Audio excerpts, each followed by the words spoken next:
మీ business ఏదైనా మీ ఊర్లో promotion చేయాలంటే అది సుమన్ టీవీతోనే సాధ్యం. ఇప్పుడే సంప్రదించండి. విలేకరుల సమావేశానికి ఇచ్చేసినటువంటి కాంగ్రెస్ పార్టీ నాయకులకు, రాష్ట్ర జిల్లా మండల అతడి నాయకులకు అందరికీ కూడా పేరు పేరున కృతజ్ఞతలు తెలియజేస్తూ, అదేవిధంగా మీడియా మిత్రులకు అందరికీ కూడా ధన్యవాదాలు తెలియజేస్తూ, ఈరోజు ప్రజాప్రభుత్వం చేస్తున్నటువంటి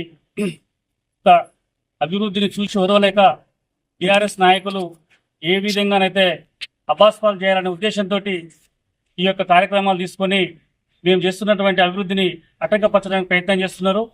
ముఖ్యంగా ఈ యొక్క మండలంలో విద్యుత్ సమస్య అనేది ఎక్కడ కూడా లేదు. వాస్తవంగా దాని మీద దుష్ప్రచారం చేస్తూ అమాయకమైన రైతులతోటి వీడియోలు పెట్టిస్తూ పొలాల కాడ సబ్స్టేషన్ల కాడ ధర్నాలు చేయిస్తూ ఈ యొక్క చర్యలను మేము తీవ్రంగా ఖండిస్తున్నాం.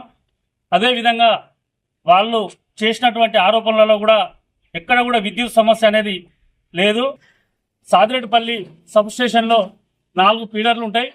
ఒకటి హెచ్చగూడెం, ఒకటి సాదిరెడ్డిపల్లి, ఒకటి కోనాపురం, ఇంకొకటి ఓటాయి ఫీడర్లు ఉంటాయి. ఇక్కడ కూడా 21వ తారీఖు నుంచి 11వ తారీఖు నుంచి 21వ తారీఖు వరకు కూడా ఏ రోజు కూడా మినిమం 19 గంటలు తగ్గకుండా కూడా కరెంట్ ఇచ్చినట్టు మేము లాబుక్ ద్వారా వాళ్ళ యొక్క సర్వీసు వోల్టేజ్ని కూడా మేము తీసుకోవడం జరిగింది.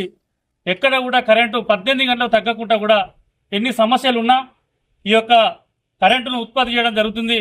ముఖ్యంగా ప్రజాప్రభుత్వం వచ్చిన తర్వాత విద్యుత్ సమస్యల మీద గౌరవ మంత్రివర్యులు గారు సీతక్క గారు వారి యొక్క కృషితోటి మడగూడెంలో 132 సబ్స్టేషన్ 132 kV సబ్స్టేషన్ మంజూరు చేయడం జరిగింది.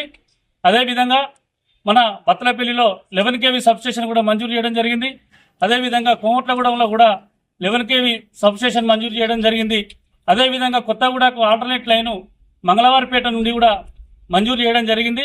అదేవిధంగా 1400 గిరివికాస కలెక్షన్లు రైతులకు కూడా మంజూరు చేయడం జరిగింది. దాంట్లో 1020 కలెక్షన్లు కూడా పనిచేసి రైతులకు కనెక్షన్ సర్వీస్ రిలీజ్ చేయడం కూడా జరిగింది. అదేవిధంగా 400 కలెక్షన్లకు కనుక ఓఆర్సీ వచ్చింది.